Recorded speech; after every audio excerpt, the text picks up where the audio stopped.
Oh, it's Player Talk Radio. We are back in the building, man. It's DJ Kuda back at the helm of today's show. Um, got a great show for you guys today. Um, One thing I like talking about on this channel, just to get you guys, I'm easing the brothers into the red pill. So I'm teaching you a lot about hypergamy and hold one behavior and shit like that. Y'all know me as DJ Kuda. You know what y'all getting into when y'all click this video. But for the people that don't know anything about the type of videos and the type of content that I push and the type of game that I'm giving you guys, is a lot about female nature too. But it's a lot about the game. We talk about the game over here at Player Talk Radio.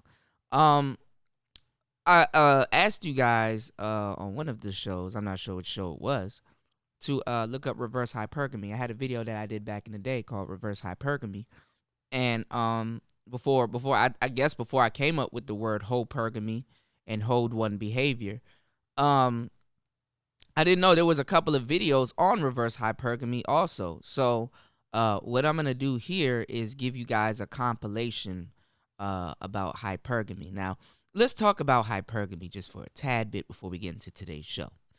Um, Women in the women's sphere or the women's side of YouTube never talked about hypergamy, especially black women.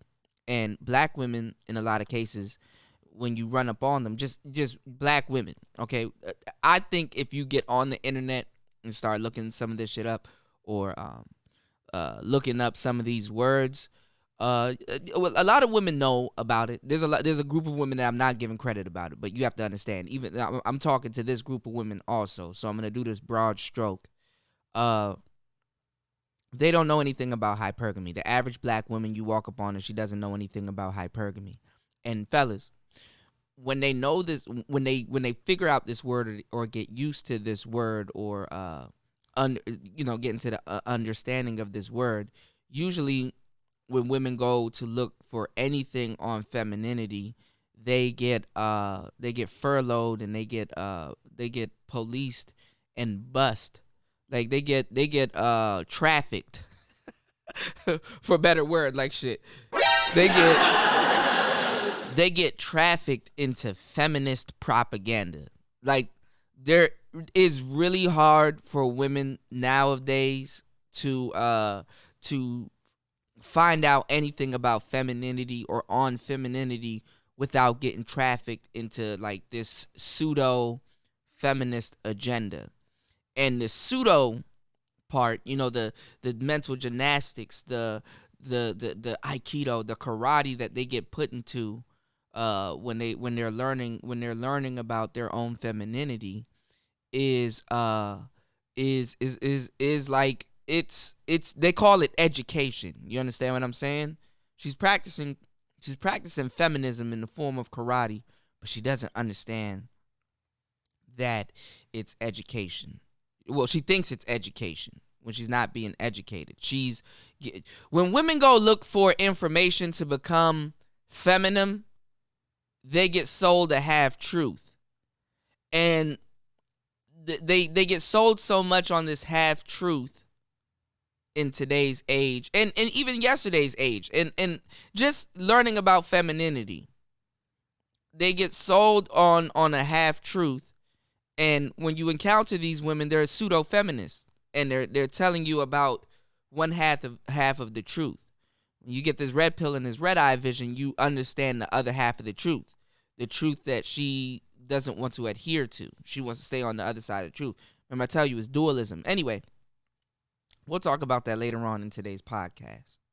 But the reason why today's women started talking about hypergamy, and the majority of the women that you hear using this word, they're reading a feminist propaganda text, basically. And uh, this text gets them into this feminist thinking. You understand what I'm saying? So when they stumble on this word hypergamy, is not what the actual word is and the meaning by the time they realize what this word is. So I say that to build context to what I'm talking about now. Um, the Manosphere was talking about hypergamy in a way that it gets used against them. And the thing is that when we started talking about hypergamy, we're talking about it. We're talking about it from a, I guess a lot of guys would talk about it from a victim standpoint. You know, she saw the next shiny thing, she moved on. Um, when we started talking about hypergamy, well, not we, but when it started getting talked about in the manosphere, so I guess you could say we. I don't fucking know. We talked about it coming from a victim standpoint, and we ended up discussing hypergamy more in depth than they've ever even took the conversation, because a lot of women don't know hypergamy. A lot of women are not in tune with their nature. A lot of women, hypergamy is a new concept to them. They don't find it out until their 30s, or some random overly hyper feminist trying to liberate myself broad in her college years. She will go through that shit, and they start them real young. They start them at like teenagers and shit on this fool's errand. So like I said, a lot of them will call it their life or nature and stuff like that, because a lot of women don't find out what hypergamy is until like after they done like fucked a whole bunch of niggas and shit, and they're really trying to figure out men and all this other stuff, and all of these little words, these feminist pop terms get introduced. So when they learn about hypergamy, it's like a pop word. It gets introduced. Anyway, lay in context to what we're about to be talking about. When it was discussed in the manosphere, we went in a little bit more deeper on it. You know what I'm saying? When women heard, men talk about it, they knew how to fill in the gaps with their femininity and a lot of their delusion. So when you hear a woman talk about hypergamy, this is why I can have a treasure chest of content for you guys. I'm giving y'all the game right now, so hit that Cash App that's up in that right corner. The corner that's on your screen that you see right here. What I'm giving you guys is I'm giving you guys the actual game to to what's going on. So anyway, thank you guys for showing my videos love, bro. I done hit a whole bunch of subscribers, and I'm all the way up. It's coming. Anyway, yeah. So there's a bunch of videos out here called reverse hypergamy. I went to go look for my video, and there's a whole bunch of videos out here talking about reverse hypergamy. So now I gave you guys context where women got it, where it comes from, or even women that even before they hit YouTube, where they got it from, which is all just feminist text and propaganda. And that information is put out there like that because it needs to be all inclusive, which is a hive mind. One of the big reasons why MGTOW, SYSBM, IBMOR, and all of these different groups, and just just niggas coming together, and sharing this game, there's gonna be a hive mindset amongst those people. So the thing about those groups are that men will show some type of loyalty and integrity to those groups. Women can spew and spout out feminist propaganda, but they're not really together. They have a hive mind, but they're not really together. So that's why when you look at other content creators like the Pink Pill, She-Ra 7 and stuff like that, you can see the as above so below. You can see the reverse side of what they're doing. You understand what I'm saying? And you can see how the hive mind works with them, like how those women they're centered around playing niggas and oh yeah, fuck men, get the bag out of them and all this other stuff. Cool, that's cool, right? You see their cards, like you see how they are, but guess what? They're not.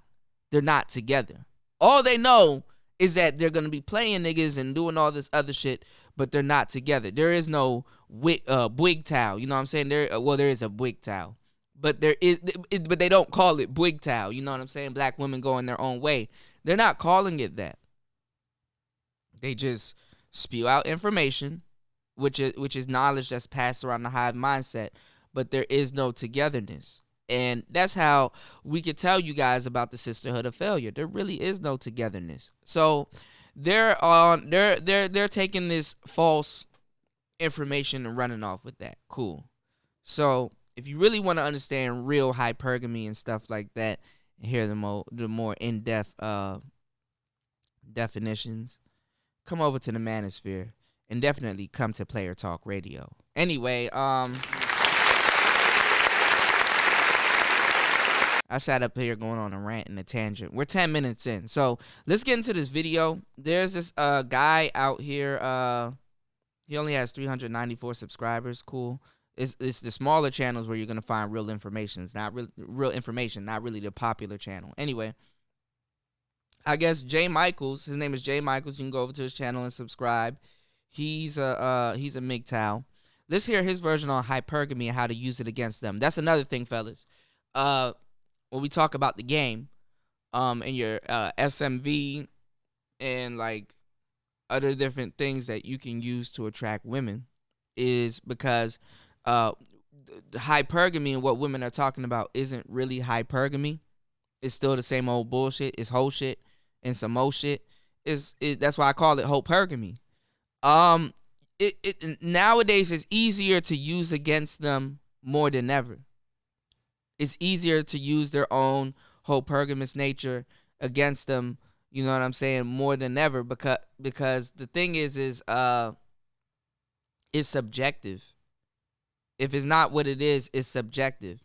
Same shit when it comes down to them thinking that they understand the life. They don't understand the life. So anything that they do is subjective. But she thinks it's the lifestyle. So there's a delusion that they're indulging in that you get to see, but they don't get to see.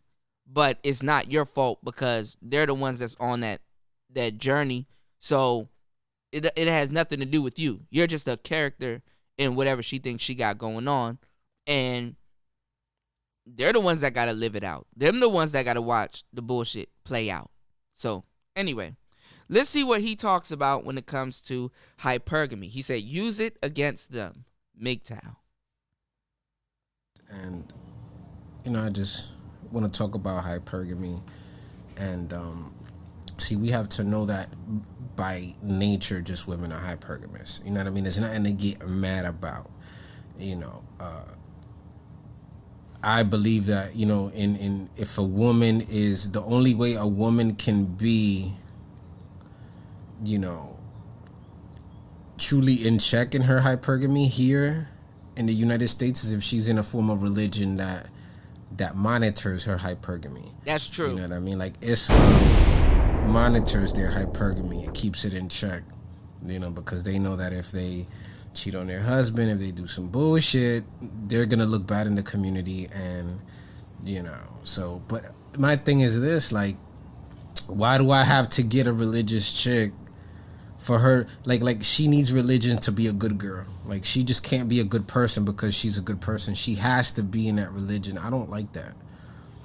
I don't fucking like that, because that's being fake. It's like you're just being righteous because you're in the religion.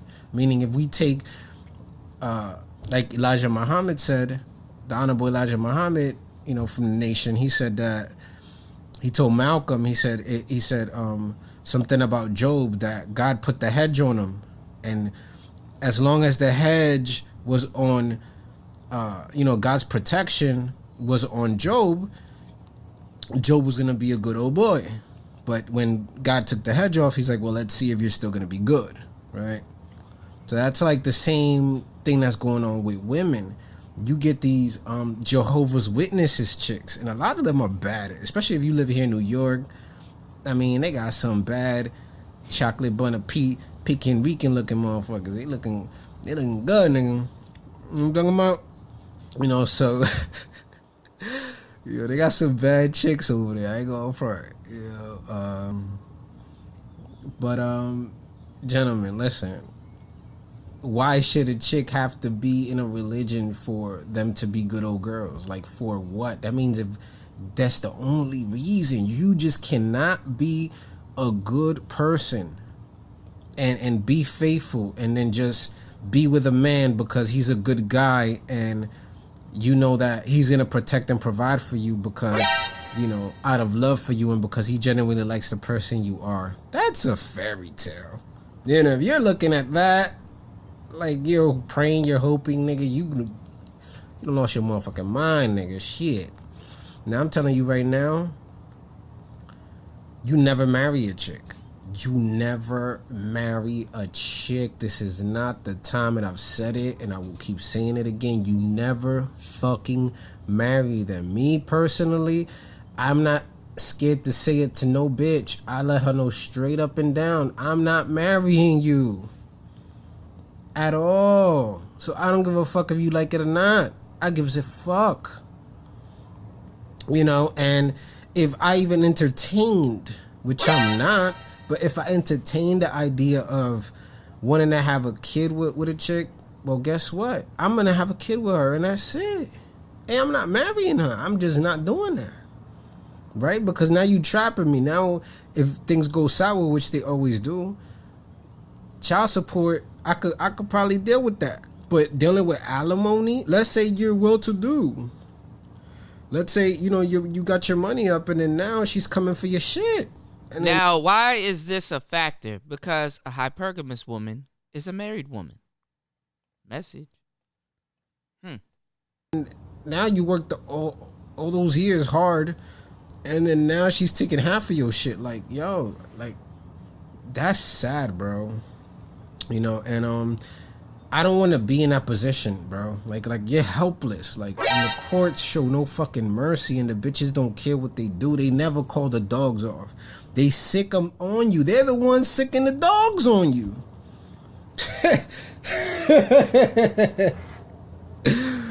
They the ones. You looking at the judge. The judge is like, look, I'm just doing my job.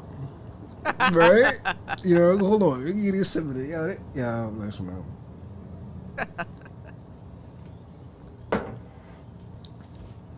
Bruh, they're the ones who are sicking the dogs on you.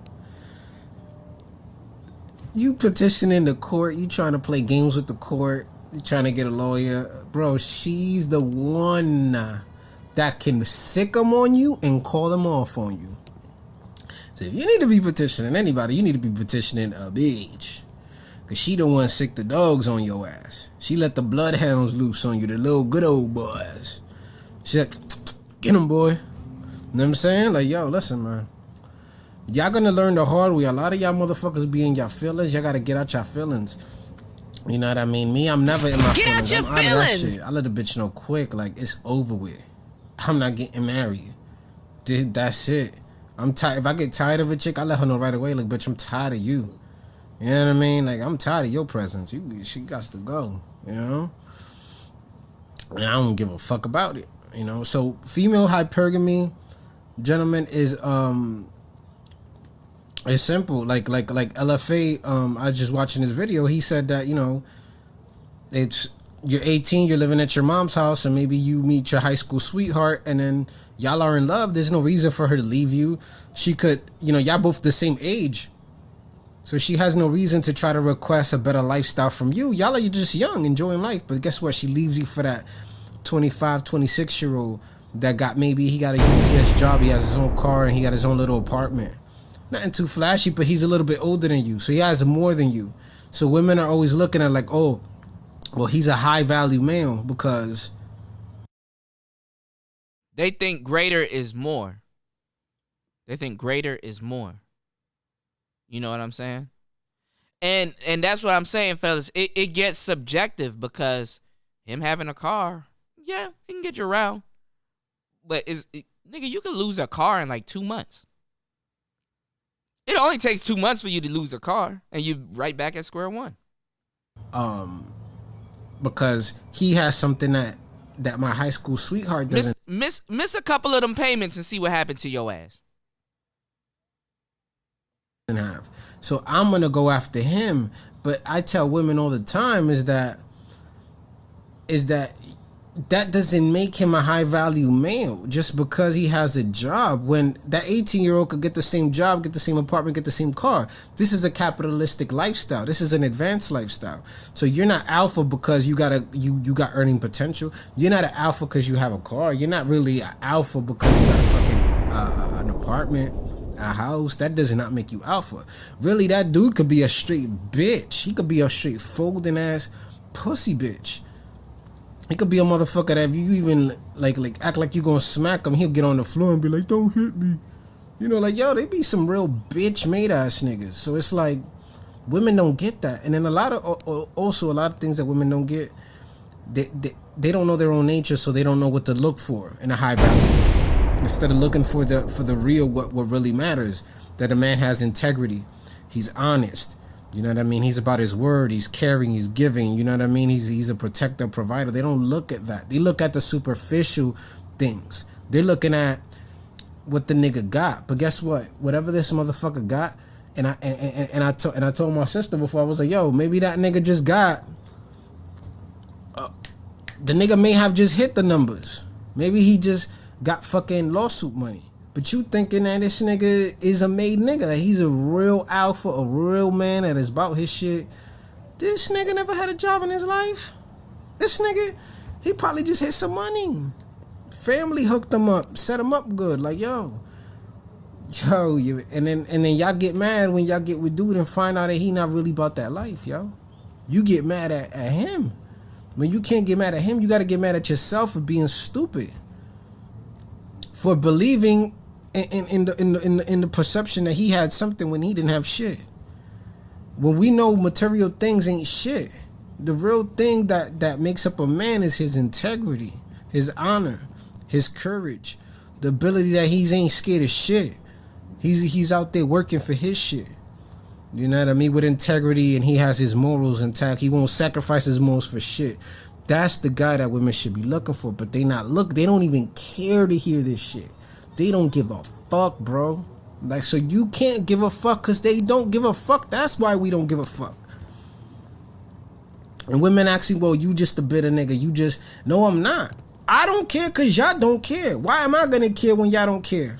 I didn't start the problem, bro. You know what I'm saying? So I'm not here to fix y'all. I'm not Captain Save 'em. I'm not trying to build a bitch. I'm not trying to fix a bitch. Nigga, fuck a bitch. If I want to have a baby with a bitch, nigga, then I'm going to have a baby with a bitch. But guess what? I'm going to take care of my kid. But at the end of the day, I'm not getting married under no pretenses. None. You can't. There's nothing you could do for me that's going to make me want to marry you, period. Whether I have it or don't have it, or I don't give a fuck what the situation is. You know what I mean? We even see that women, even in nature, are hypergamous. If you take a look at melanation, carbonation, their women, bro, are hypergamous as fuck. Oh, I know this dude. Oh, I knew he looked familiar.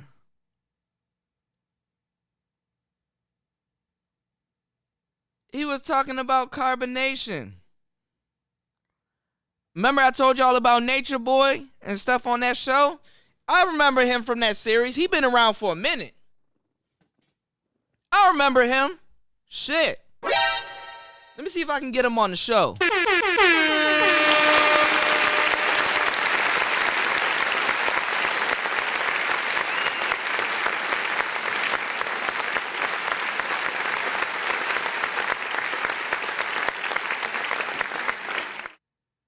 Hold on, let me comment on his shit. Y'all check this out.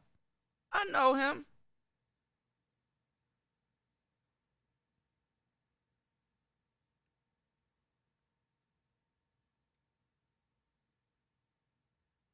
Hold on, y'all. Let me message this man. I remember him. Yo, YouTube is so small, man. YouTube really is small, for real, for real. They running from this guy, from that guy, from that guy. Then they fucking Nature Boy.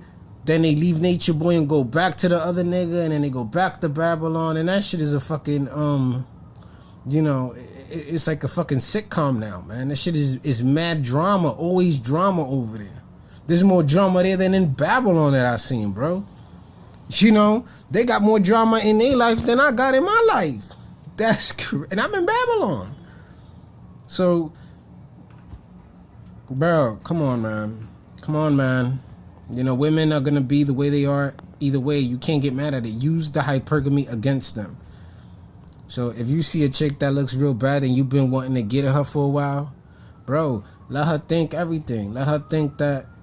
Tell her whatever you want to tell her. Tell her that you got a couple houses down south. Tell her that you got, that you own timeshares in the Poconos. That you got some fly shit.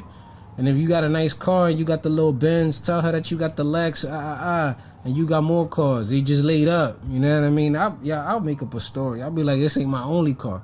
And she gonna believe you because you got a nice car already.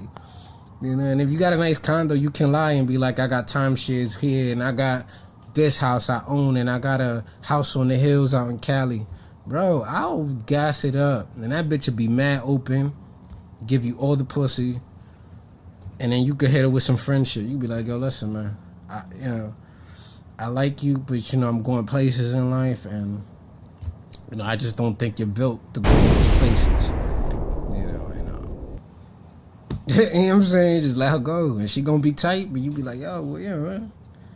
You letting her go before she do some bullshit to you. Before she shows her face. So before she comes out of pocket, you put her, you just put her out. You just put her out.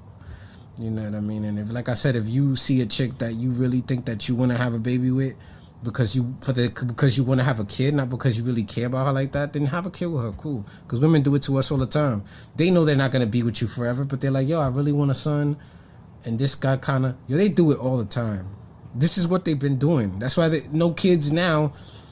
Everywhere, no. There's single parent households everywhere. It's not just in New York. It's all over the fucking place.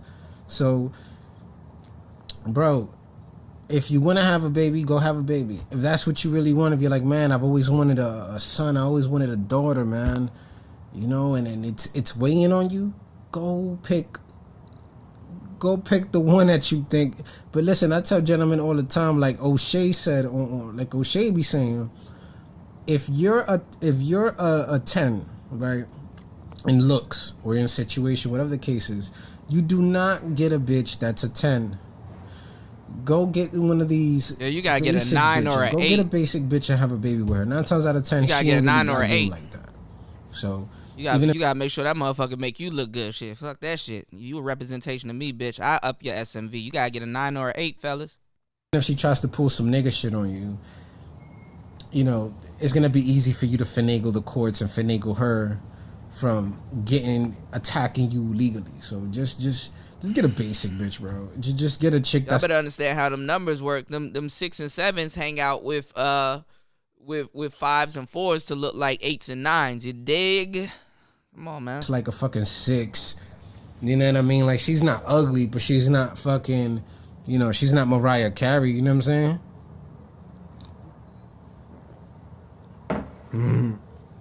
So just get the basic bitch, bro.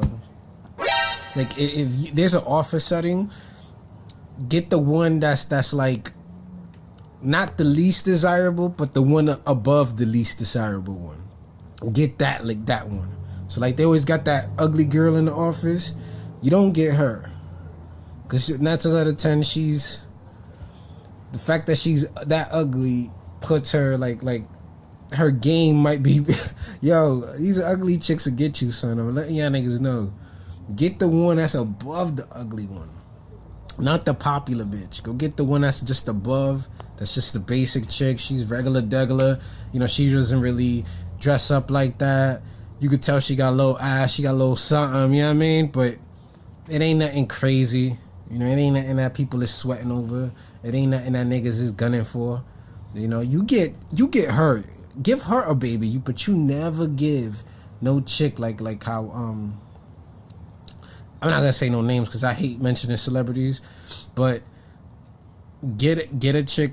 Don't be like these celebrities that get one of these super fucking models pregnant. That's a no. Cause these hoes, bro, don't do that.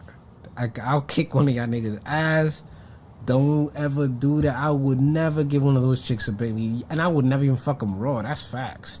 Cause these bitches is fucking all kinds of niggas raw. So you're gonna be catching a whole bunch of shit you don't want to be catching, right?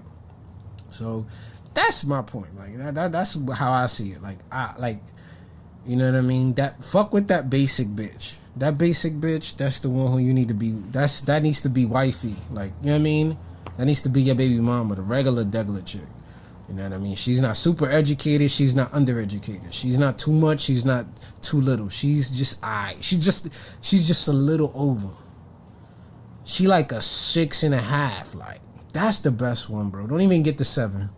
Because the 7 will be feeling. Get the one that's just a little over 6. You know what I mean? She got a little booty. You know, she got a little something. You know what I mean? Her face is like, it's there, but, it's not all the way there. That's the one you have the baby with, nigga. You know what I mean? You don't have. That's some real shit. Hold on.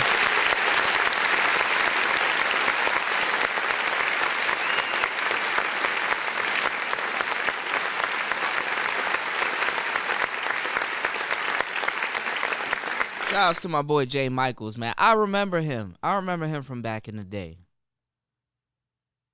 I remember I stumbled on a video or two of his. I don't know why my YouTube won't let me subscribe to him, but I'm gonna do that probably on my computer because one of my phones acts stupid. Anyway,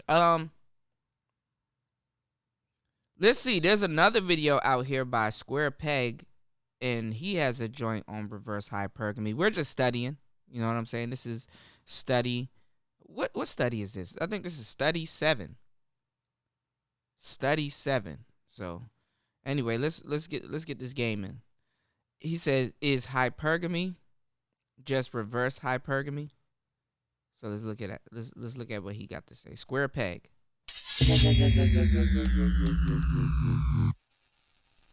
What's up, everybody? What's up, MGTOW? This video is the third part in my look at the concept of hypergamy. I'll break it down into 2 separate videos. This one's going to be covering the macro social implications, and the next will be the micro individual implications. Many people talk about hypogamy, also known as reverse hypergamy.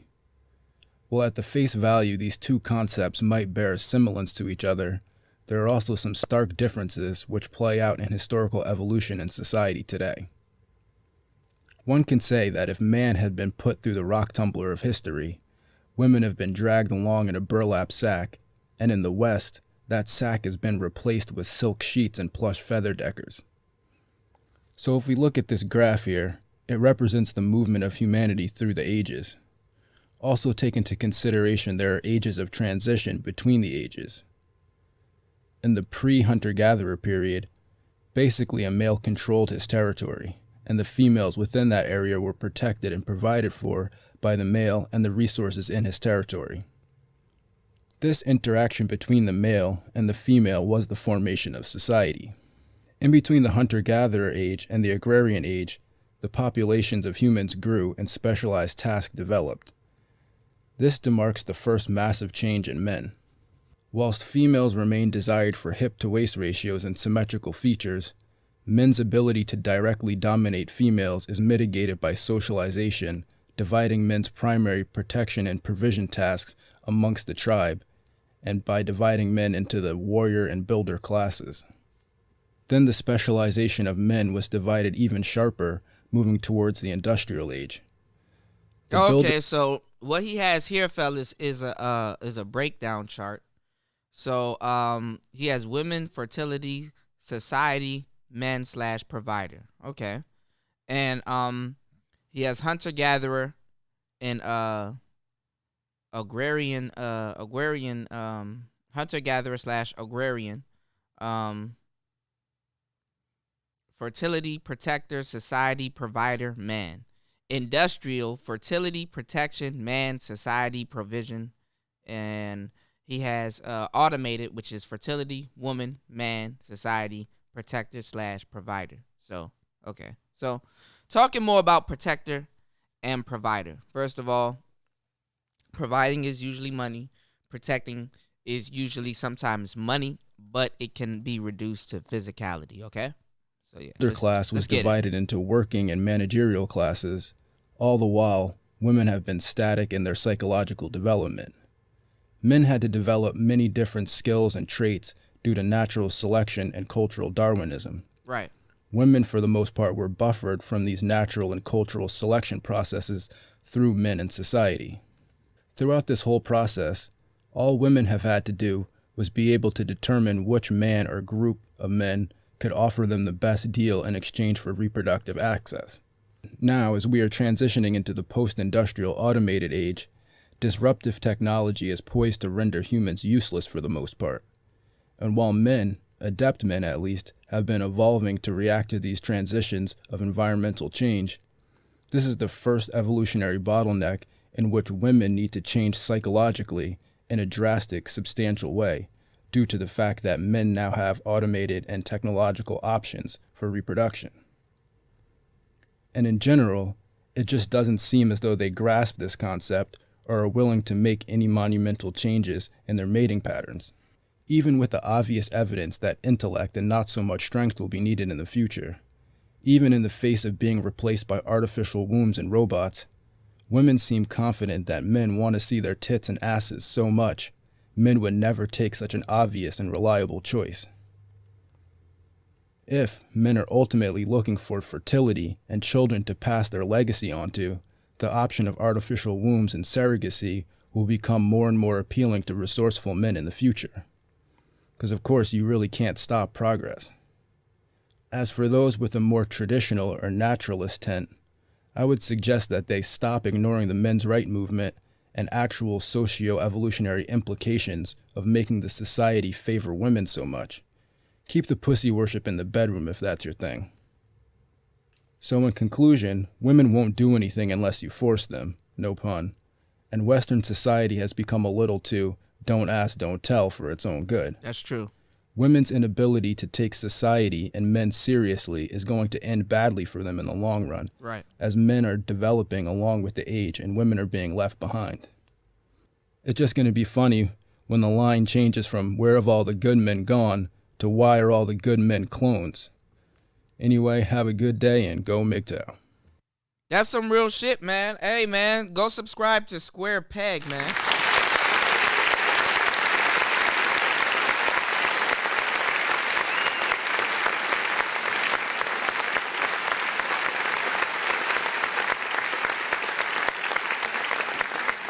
We in here studying, man. That's Square.peg. You know, he got some really good information, man. We're gonna go over these smaller YouTubers' channels also, you know, in wake of, you know, my channel growing. So, you know, I wanna give these channels a leg up also, you know. Now, obviously you got my video that popped up on reverse hypergamy, but our boy O'Shea, he At has the time, hold I on. He has another Pivot and Climb has one too. Pivot or Climb, my bad. O'Shea has one on Solo TV 84's channel. So shout out to my boy O'Shea and shout out to Solo TV 84. Let's get it. Let's see what they say. I want to ask some more questions. So How long did you court?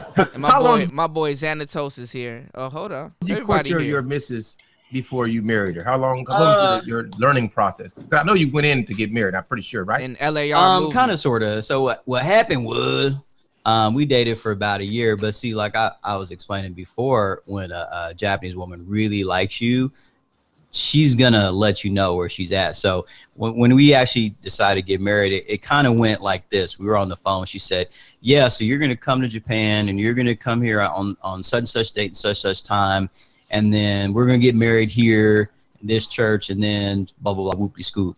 And I said, okay. So that was the proposal. Damn, she laid the Mac down like a pimp on your ass. Yeah. So how long was the time? I'm just curious. What was the time frame? Was it like 2 years, 6 months? How long did it take from you initial meeting her to courting her to?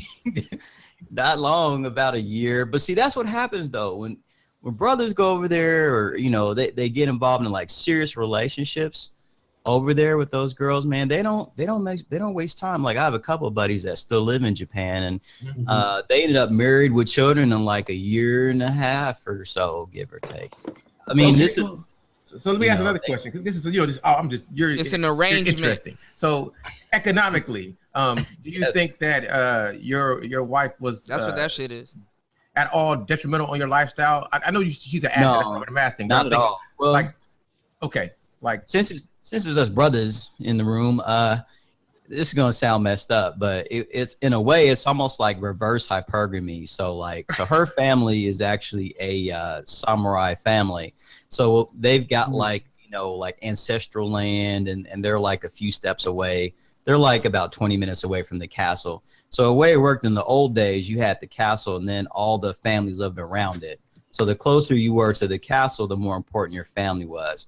So they're relatively close to the castle, meaning they were traditionally like mid-rank. So when we got married, my in-laws, man, they sent us a bunch of money.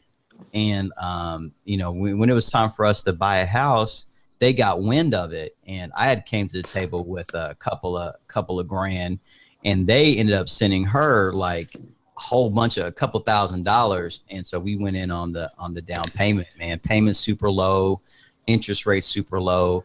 So you know, in that instance, and I think this is the come up. I think this is why a lot of folks are against you know, brothers dating out sometimes, because if you meet the right woman, man, it's a come up. You know, you could find yourself in a good position literally overnight. So I would say, so the short answer is no, she's definitely been an asset. Okay. I got a question about this. Go ahead, I'm sorry. Nice. The thing about One single ad on YouTube. Okay, you know they're gonna hit me with a commercial. Well, that was that. Let's see. Oh, look, Simone 56 is a woman. She's talking about hypergamy. Let's see what she talks about. Let's see. Hold on. Hey you know guys, they're gonna hit me with a commercial. Y'all already know that. But let's see what Simone 56 has to say. Always these fools talking about, oh, Serena Williams, she married down and she did this, because it's quite obvious that Serena has a lot more money, at least liquid wise, than Alex Ohanian does. Well, folks, and I say obvious because the companies that the dude is invested in, like Reddit, he's one of the founders of Reddit, dude. While he does not, you know, he's not in the stick of the company anymore. He still owns part of it.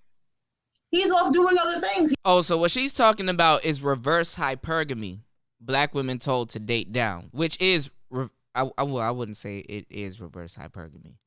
It is reverse hypergamy for an older woman, because an older woman has a little bit more femininity in her, so she knows that she's actually dating down. But today's woman practicing hypergamy, they're really practicing reverse hypergamy on themselves. You understand what I'm saying?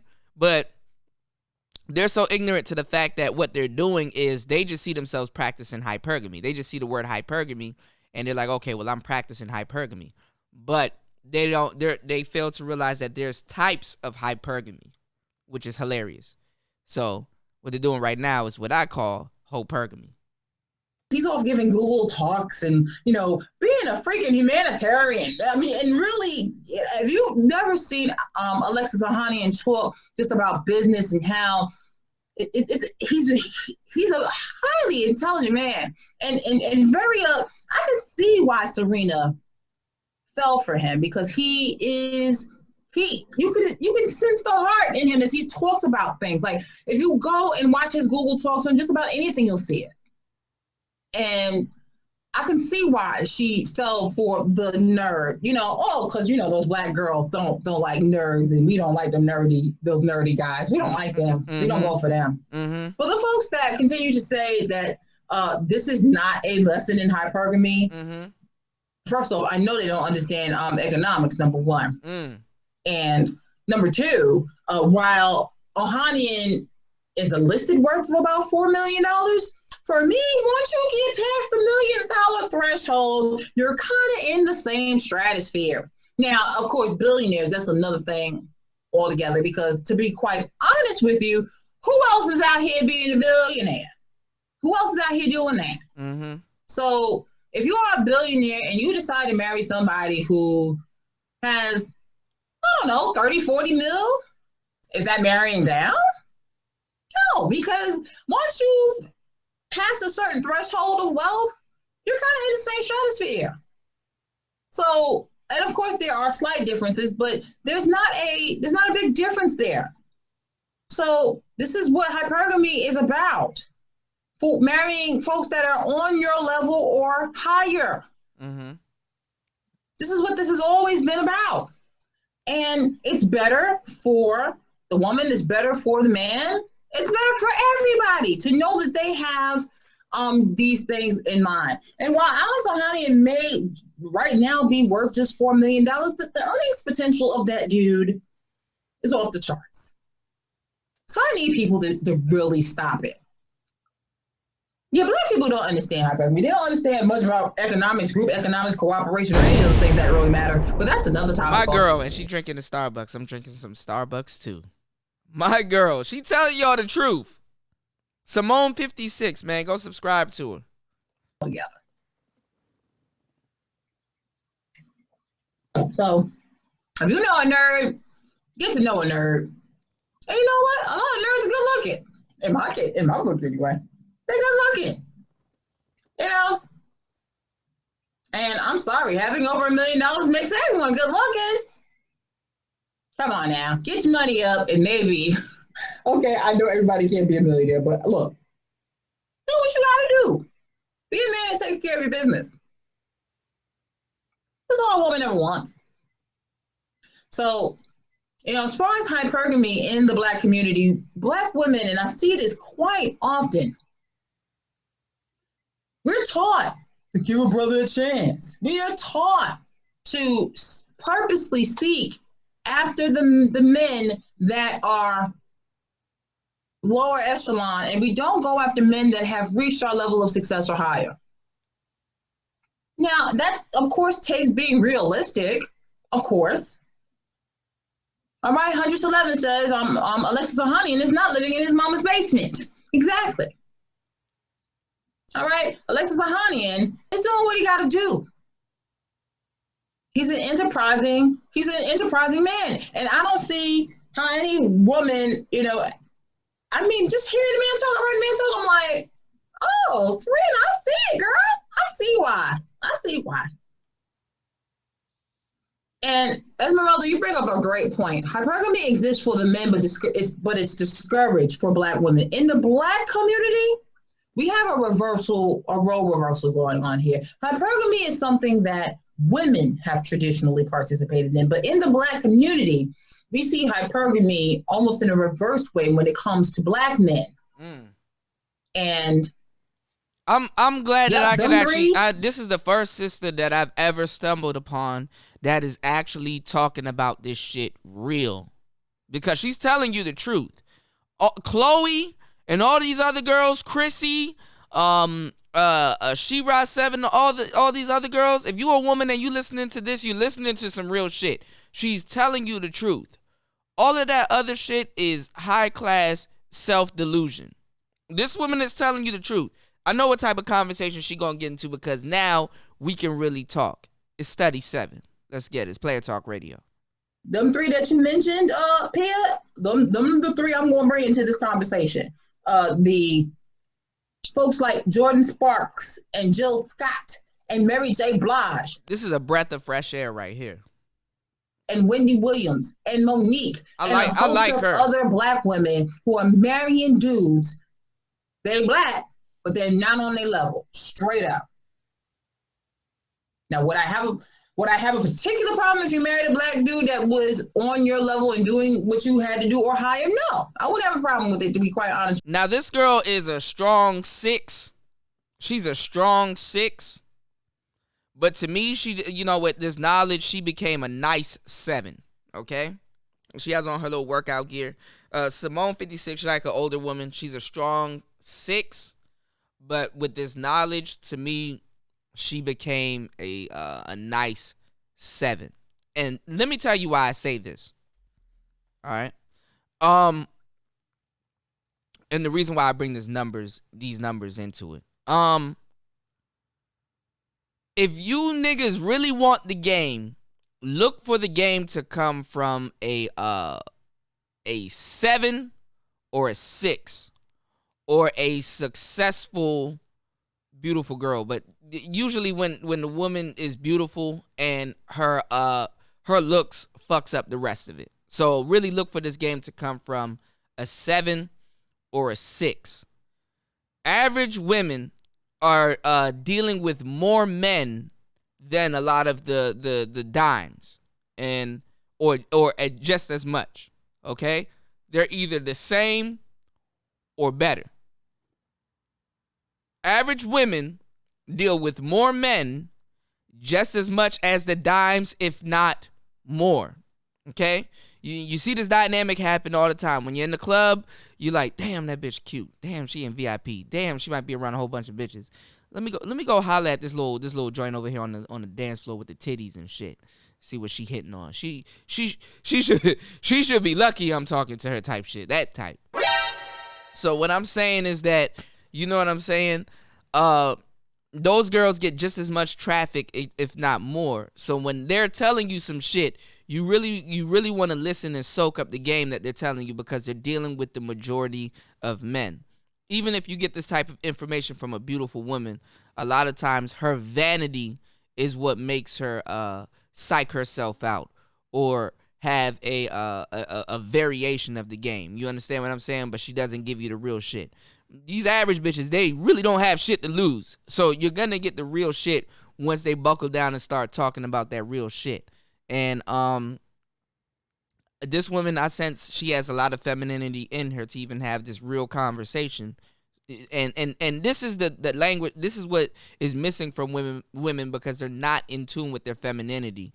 No matter how much hypergamy they want to talk about, they will not get into this type of game. So this is the first time I'm hearing this, and this is great. I'm glad that there's a woman out here that put this out here. This should be your guru. But guess what? She doesn't look like a She-Ra 7. She's not in the makeup looking at her mirror 24/7 and things like that. That's the disconnect. Today's woman does not want to listen. So a woman like this will not be famous, and especially famous for talking about hypergamy. Women want the delusion. They want the drama. They want that shit.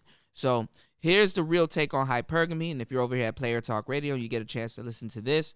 You are listening to some premium game. Real talk. And shout outs to Simone 56.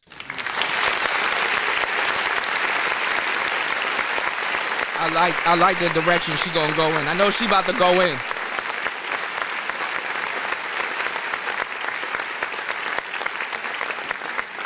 I know she about to go in.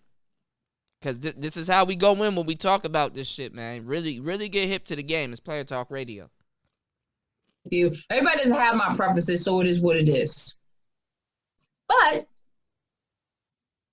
in the Black community, we're taught there's nothing but a brother at thing.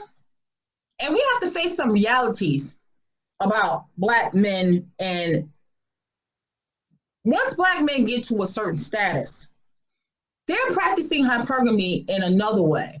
It may not be always financial. They're practicing hypergamy in the beauty standard.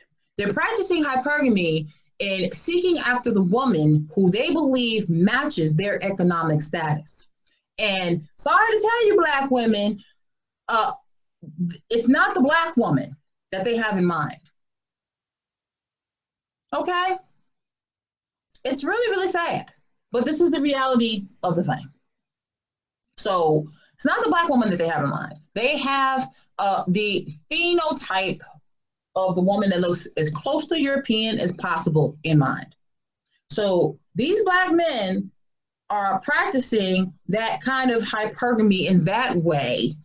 And I hesitate to call it that, but they are marrying up in that way because they believe getting a woman that looks closer and closer to European, aka white, is showing off their financial status, their newly attained financial status. And I've said this in other videos, they don't plan on taking Black women with them. So once many of these Black men get education and get into the higher echelon levels, you know, the big thing that the pro-Black folks like to throw in your face is that, the majority of Black men are married to Black women, which is a true stat.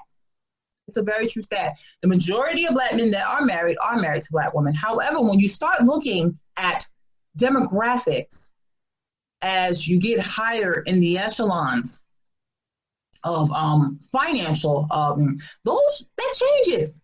That changes. And there's been studies on that. So it changes. And realities for the simple fact that when these men get to a higher level or higher status, they're not checking for Black women.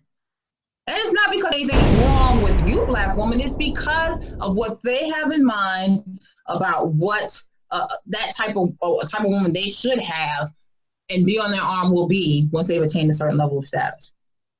However, with black women, once they have attained a certain level of education, a certain level of financial stability, what are black women doing? Reaching right down into the barrel, in the bottom of the barrel, and picking out the worst kinds of men.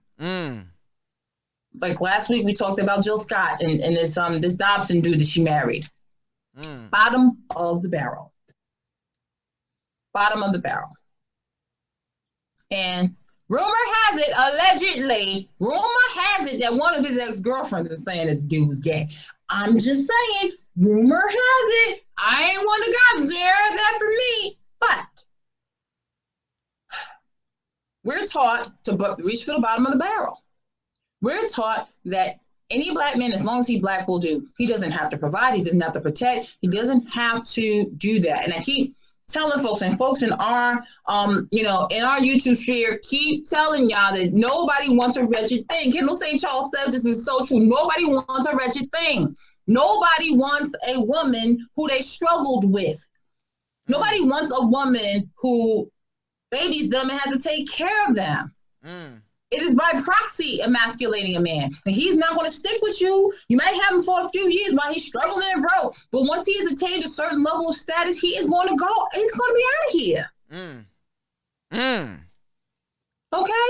He's going to be out of here. Giving you the game in a nutshell. Wants to look a woman in the eye and be like, oh, I struggled with you, and be good with that. No man wants that.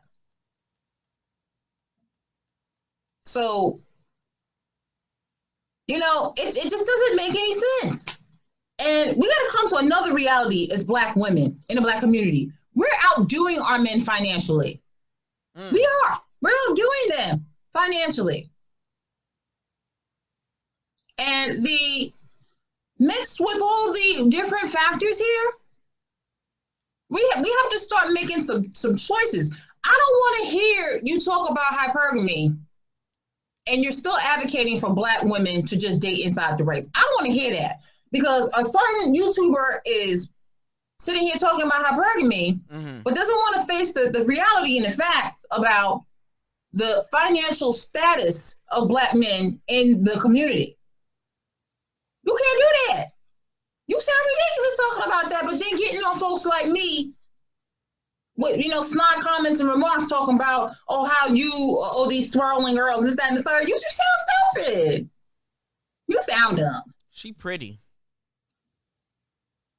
So at the end of the day, we have to start making choices.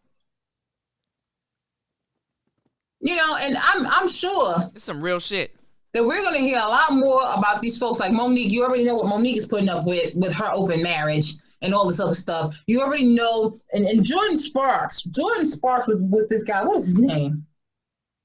Jason Derulo. That's his name. Was with this guy that was leading her on, and reportedly, I don't know if it's true now, reportedly took her virginity, did all this stuff after she made it real clear that she was a woman that didn't want to be about that, but he didn't respect her enough, and I guess she didn't respect herself enough to hold on to that. But now she found some other dude, some dude. She knew the dude for, I think, less than a month, and they got married, or getting married. I don't know. Huh? And, Jordan Sparks is, because she is biracial, there's a lot of issues going on there with that. And because she's biracial, she's highly sought after by black males. And, if you have low self-esteem and, you desperate for any kind of attention from any kind of male, and not saying that she is, but sometimes I wonder about you, Ms. Sparks. I am... I wonder what's going on with those things. So you got that. And then all this stuff going on with Ken do and Mary J. Blige. You married the help, girl. You married your manager. You married the help. And now you're paying for it. To the tune of, I think, of $30,000 a month or more? Or something like that she's paying? All right, man. That was Simone 56. I think she put that out back in 2017. Wow. All right. So, yeah, a lot of those situations are old, so we're not going to really get into that. Also, before we get out of the building, talking about hypergamy, we have some shows from my boy Sandman. Shout outs to Sandman. I love Sandman.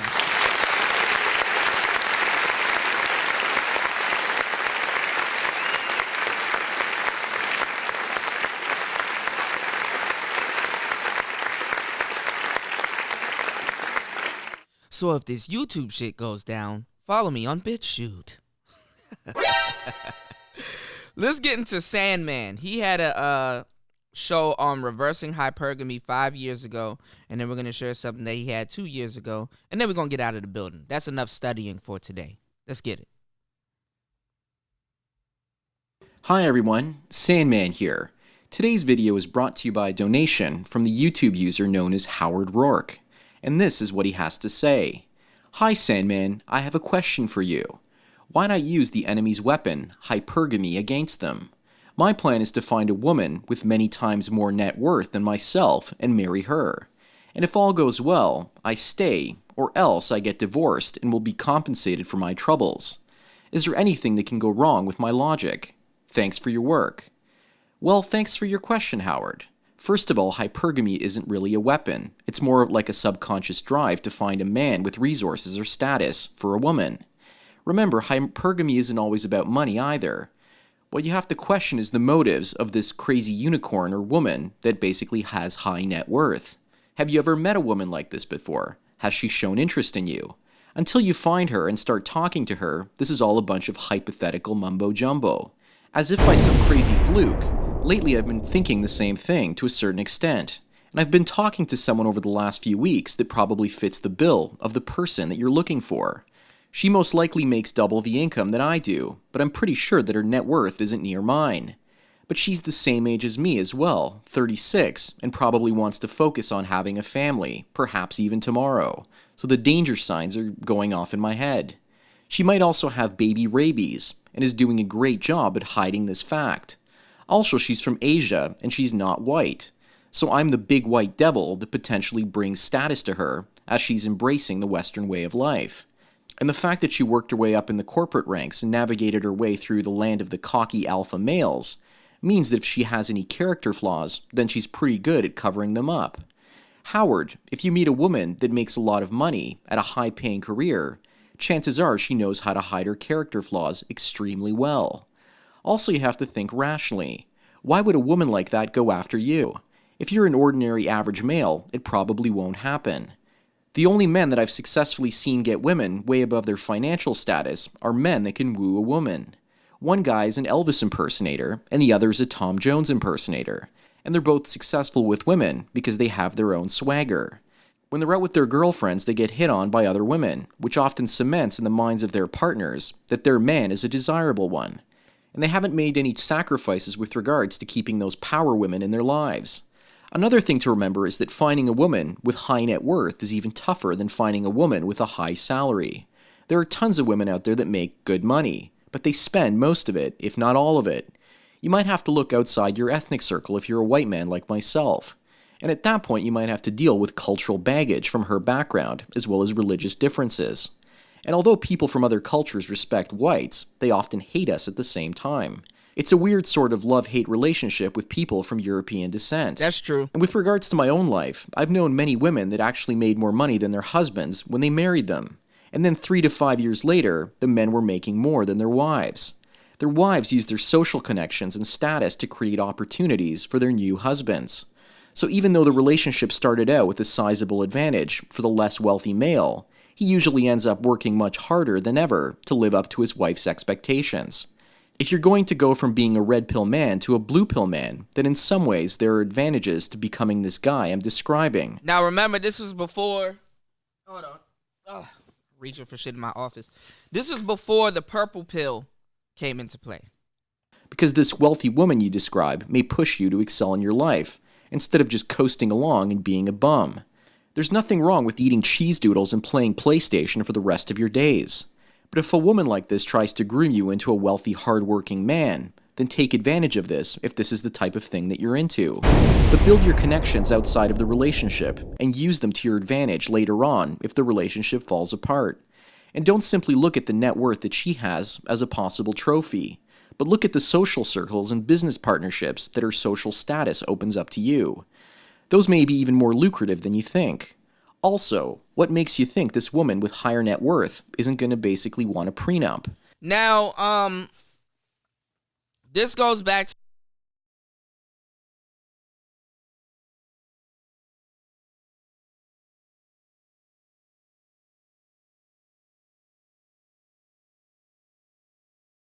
her hypergamous nature.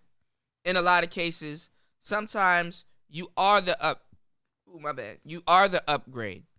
But the thing is that for her to upgrade herself, she's dating up. You understand what I'm saying? Hypergamy doesn't always work when you're just dating. Sometimes you have to date up to date up. So she picks the next shiny thing, and that will show her the next shiny thing. You understand what I'm saying? Same thing like I was gonna make a bad analogy, so I'm not gonna make that analogy. It's just basically dating up. Sometimes you niggas don't know how to dress, or you just don't have any style. Then you get with a certain girl. She teaches you how to really touch a woman like shit. Cause some of y'all niggas don't know how to touch a bitch.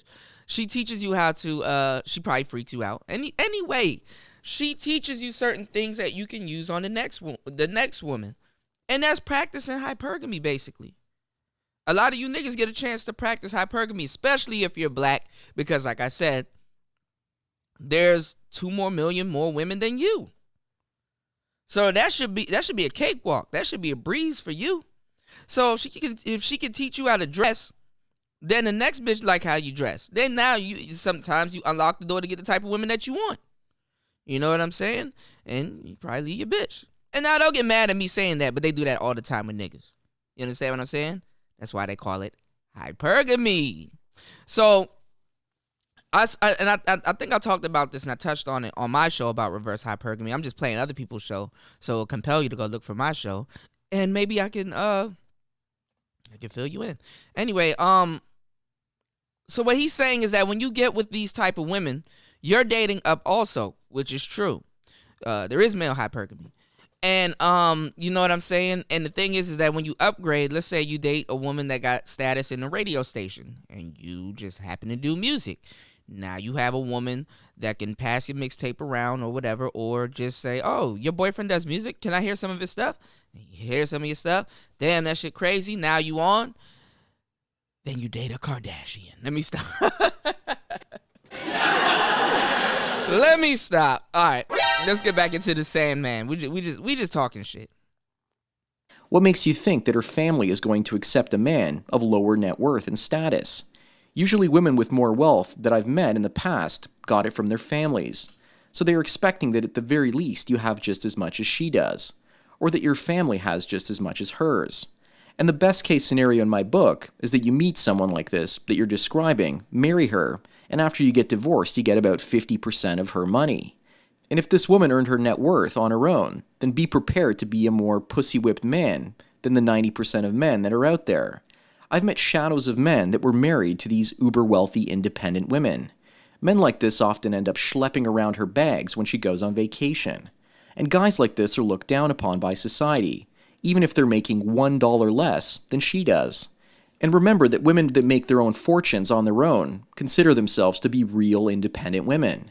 They think of themselves as the be-all and end-all of the female side of the species. Most women talk about becoming independent, but they are just pretending. And the woman that you describe thinks that she's the real deal, and she will remind you every chance she gets. And so will her friends and her family, and possibly even your family. Everyone will say, hey, Howard, you're a very lucky man, so don't you forget it. And if she treats you like an emotional tampon or decides to throw the flying crystal at your head, then you can't complain because you have it good, right? So there's more complexity to this issue than you think. Another thing to consider is what if this high-paying career woman that you decide to get together with wants to have kids? But what if she decides to stop working or basically uses the money to raise that kid? And have you pull the weight after she uses your connections to find you a job working at her daddy's firm? What are you going to do next? Say no? And with the prenup, she will most likely keep most of the assets. I actually know guys like that get with their girl and their father has a job. I knew a guy that was a mechanic that got with his girl, and her father hired him to work with them, and maybe he could carry on her father's business and stuff like that. That nigga was locked into the family. Sometimes that happens too. You get with a girl, her dad gives you a high paying job. That happens too, and then you locked in. It's like, damn, I gotta deal with your dad. I gotta deal with you. I'm in the family. I got inducted in this motherfucker. Of the children, which is more than guaranteed if she stays home and takes care of them. I'm not saying this is going to happen, and I'm just saying that you might have to fight tooth and nail to prevent it from happening if you don't want kids. Back in the days when I worked sales for an insurance company, where I only sold investments because I thought that life insurance was a scam, unless of course you buy term policies, one of my managers would often say, sell your clients on bad products one piece at a time. If it's a tough pill to swallow, break up that pill into smaller pieces and feed them to your clients one piece at a time. That way it's an easier sell. And every single woman that I've ever dated, I felt that that was her strategy. Women are like life insurance salesmen, but they're doing the exact opposite. Every time they sell you on something, they're taking a little piece of your life away in the form of your longevity, Remember, I told you they're not gonna tell you something without something being in it for them. They're not gonna tell you to do something that's just for you. I be repeating myself a lot of times. I repeat myself so much, it's ridiculous. Self-esteem, or manhood. I hate it. And this process can often take 5 years to a decade, so that you don't even notice it happening right before your eyes. And if you do, then you have to fight her desires and work at your own life. Women are masters at wearing men down and setting traps. The women you seek out will have the amazing mousetrap set up for you. Remember that she probably had time to perfect it on other men. She might have started aggressive and bitchy when interacting with her marks in the past. Remember, I told you black men, when they're practicing hypergamy, your target practice, oh yeah, they perfected it, my nigga. She might have been overweight and talked down to them. However, when she met up with you, she might behave like an angel. She might be thin and trim, with a perfect figure, because she has the money for the personal trainer. And when you marry her, she might balloon up 50 pounds and do a 360 on her attitude.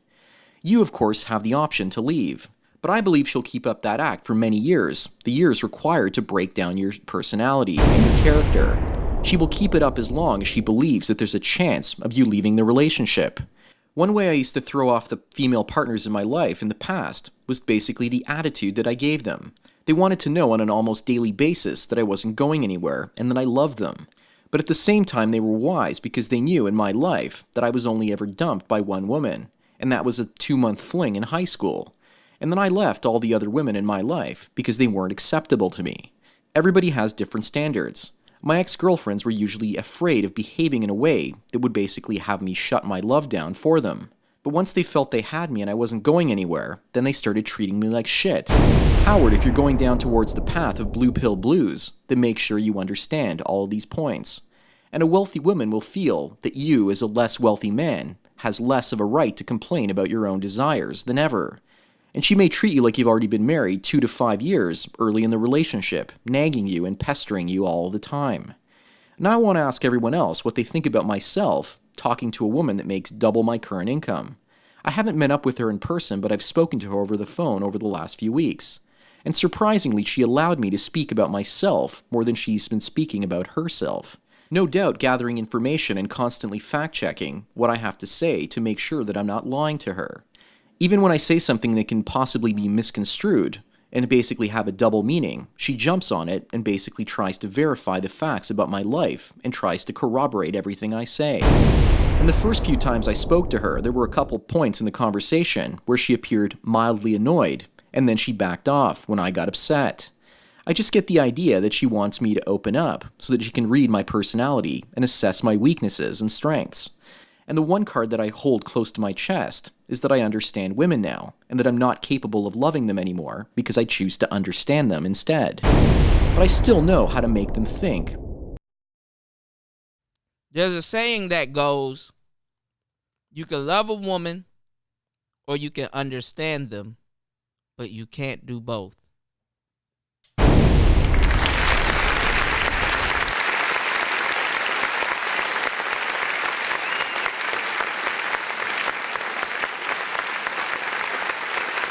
that I love them. But at the same time, I could easily grow tired of this game in the near future. Anyways, regardless of any advice that I've given you, Howard, you still have to think where you're going to find this wealthy goddess of yours. And my prediction is that she only truly exists as a figment of your imagination in James Bond films. And I don't know about you, but I'm no Sean Connery either. Well, thanks for your donation, Howard. And thank you everyone else for taking your daily dose of red pills. So enjoy the rest of your day, and cheers.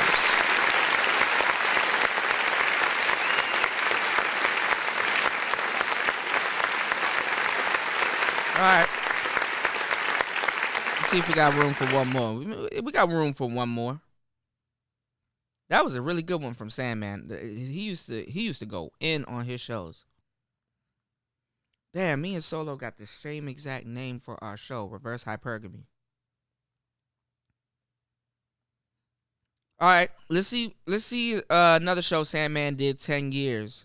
I said 10 years ago. Another show Sandman did 2 years ago. Let's get it. Hi everyone, Sandman here. This video is brought to you by a donation from Mr. Anonymous, and here's what he has to say. Hello Sandman, I discovered your channel around Christmas time and I've benefited greatly from your insight. You might have covered this topic before, if so, then forget about it. I think it's amazing that the media and the feminist movement are pushing this body positive image silliness to us.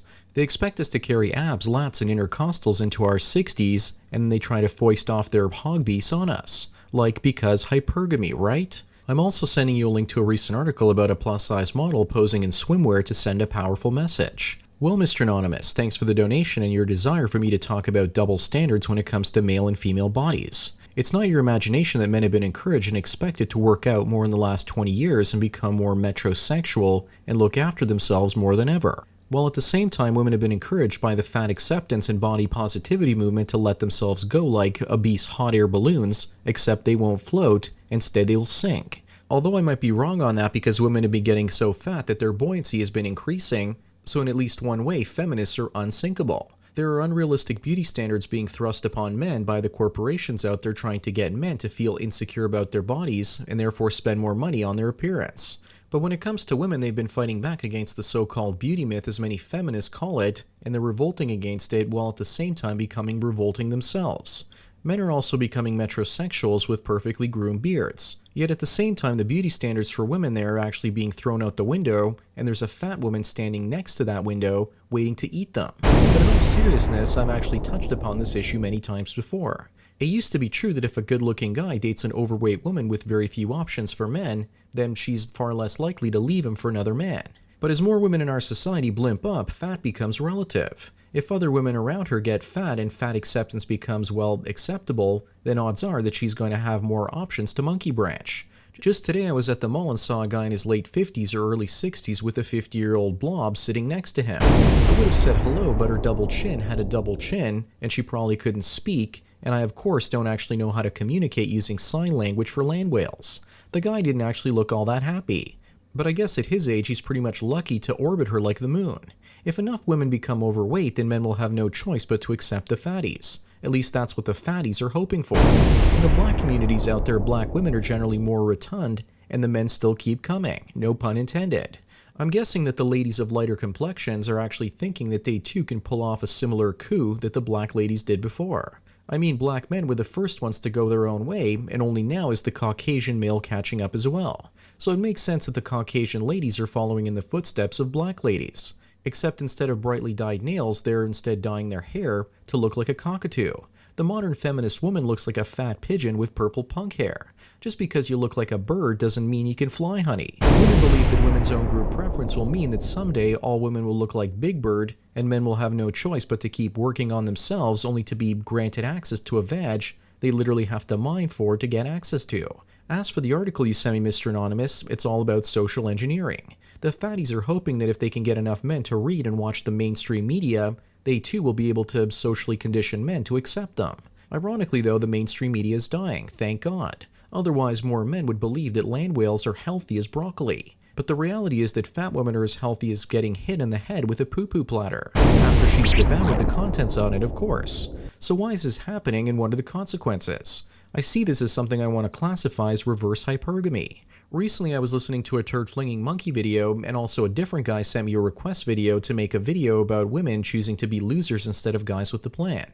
Both TFM and myself chose to either consciously or unconsciously date women well below our sexual marketplace value, because perhaps we thought we had the upper hand, or perhaps we were insecure and wanted women that weren't going to go anywhere. Or perhaps we were really smart and figured out that with no-fault divorce, women could leave us, but if we were actually the golden boys for some lower-value woman, then they wouldn't leave us. For me, that worked out quite well, and I was actually never too picky about appearances, because I thought that women could love me the way that I loved them.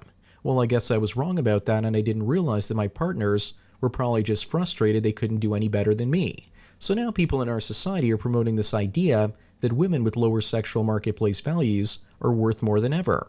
So if a woman on the attractiveness scale that's a 4 feels like a 7, and she's pretty much with a guy that's a 7, she's going to think that she's all that in a bag of chips even after she's eaten a full crate of chips. So telling these behemoth-sized women that they're more valuable than they really are using the media and social engineering, we are potentially destabilizing the relationships that men that are 7s have with women that are 4s and 5s.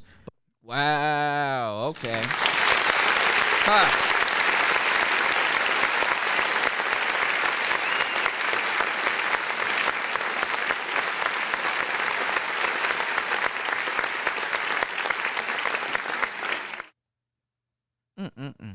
By elevating these women's self-worth. At the same time, you don't see the media and social justice warriors promoting the idea that a man without a job is someone worth more than before, and that money doesn't matter. The so-called good women out there still expect men to have jobs. The women with self-esteem, that is. But there are women out there that date losers because perhaps they're afraid of ending up all alone, or perhaps they don't see their real value in the sexual marketplace. The woman I was with in the past couldn't monkey branch to any better guys, so she stayed. But she also had friends that had super high sexual marketplace value, and they were with complete losers. Some of these women were absolutely fantastic, but they would never actually go for a man at equal or at the same level of themselves, because they were probably too insecure. It's possible for a woman to be hot, have a good career, be a hard, honest worker, and still have little to no self-esteem and end up with a loser. I think that's the closest a guy will ever come to finding a true unicorn. A woman that undervalues what she does and her value in the marketplace because she has terrible self-esteem. But if men that are successful 6s and 7s or even 8s can't actually get women that are 3s or 4s because of the elevated sense of value and entitlement, then it might actually be better for them to adopt a different type of mating strategy. One where they stop working and start acting like lazy schlubs hoping to attract a hot woman with terrible self-esteem, and that's scared of actually being alone. There are two mating strategies I see for women, hypergamy and reverse hypergamy. The so-called healthy with good self-esteem women unleash their greed for resources with self-confidence, dating a higher quality mate. But the women that practice reverse hypergamy are afraid of loneliness, and so they date the lower quality men. Women have always had both options for dating and can pretty much keep the successful relationships both ways. But in recent decades, men have only had one of those options, to date the cows and be relatively certain that they would stick around. But now the cows think to themselves that they're Cadillacs, and now the strategy doesn't work anymore. Now if you're a man with a woman lower on the sexual marketplace value, you have to worry about society tricking her into telling her that she can find other guys. So your option now is to date the high quality women, the ones that look great. And to do that, you have to pretend to be a total loser, and you could attract yourself a hot golden woman that's the closest thing to an Ewalt, and she's afraid of being alone because she undervalues herself, so you could find yourself a successful basket case of a woman. It's like that line from Batman Returns. Fellas, I hope you niggas listening and soaking up some of this game. He's telling y'all some real shit, and this is actually really prevalent to what's going on right now with these fake hoes talking about some hypergamy and shit like that. Man, there was so much information and game in today's show. Y'all better pull out your notebooks. Where Selena Kyle says that sickos never scare her, and it's the normal guys that let you down because they're not committed. The same thing could be said about mentally damaged women or women that were damaged by others before they could damage themselves. The world damaged them and abused them long before they could do it to themselves by riding the cock carousel and having tons of partners. As for the Batman clip, I put it in the description as the second link in case anyone wants to check it out. You'll see the self-confidence issue in Selena Kyle towards the end of that clip. It's almost like you have to find a woman that's emotionally damaged from something else before she gets into relationships. Ironically, the women that practice reverse hypergamy and get together with guys well below them in most cases, the guys end up cheating on them over and over again. and they don't seem to have the self-esteem to leave such guys. It's not so much that she's going for the bad boy loser. It's much more about the lovable loser that has little to no options. But ironically, there are also other women out there that are practicing reverse hypergamy that have no issue snatching up a loser guy that some hot emotionally damaged woman has already claimed as her prize. But as for the fatties being told that they deserve the best man possible, the only way that's going to happen is if they find a guy with terrible self-esteem. And that's not going to happen generally because guys that are actually hot have women throwing themselves at them all the time. And if these same guys have insecurity issues, they will take the first woman that comes along, marry them, and get her to poop out a pair of vaginal turds for her future protection and to control him, of course. As a mating strategy in the age of unstable relationships and no-fault divorce, it works far better to date and marry down if you're a man or a woman. But the problem is that for women that are super hot, if the man on their level is dating down, then it creates man deserts on their level. That's probably where all the good guys have gone. They're probably with less... Yeah, that's what's going on in the black community right now, man. Real talk. Attractive women that aren't going to leave them because their monkey branching options are limited. So the women at the top of the sexual marketplace are getting screwed while the women at the bottom wage cultural wars. So it makes sense that more and more good women are going to go anti-feminist as their options dry up to women that are lower on the totem pole. Right. Men were dating down for that. stability, but now the hog beasts are elevating their self-worth, so the stability of the higher man, lower woman relationship has now come under threat. So if you're still a guy dating out there, then I suggest that your best option would be to find yourself a hot, emotionally damaged woman that has horrible self-esteem issues. She will be grateful to be with you, or anyone for that matter.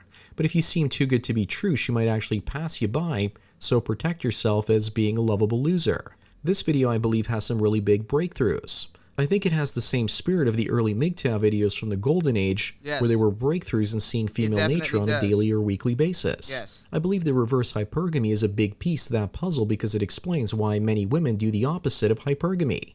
If anyone out there thinks they actually have more to add to this argument, I'd love to hear what you have to say down in the comment section. Anyways, that's all I've got to say for today. Thanks again, Mr. Anonymous, for your donation. Thanks for bringing up...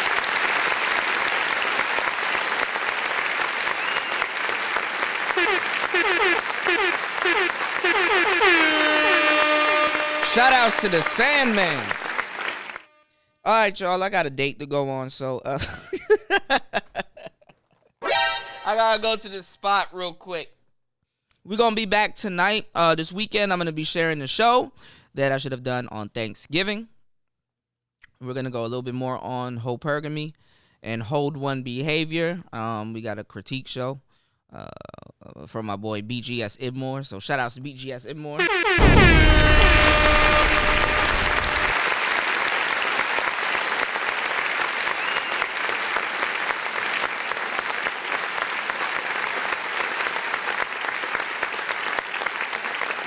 I've been promising you guys that show for like a minute. So, you know what I'm saying? That's what we're going to do. We're going to get into that shit, man. It's Player Talk Radio. It's DJ Kuda, man. We are back in the building.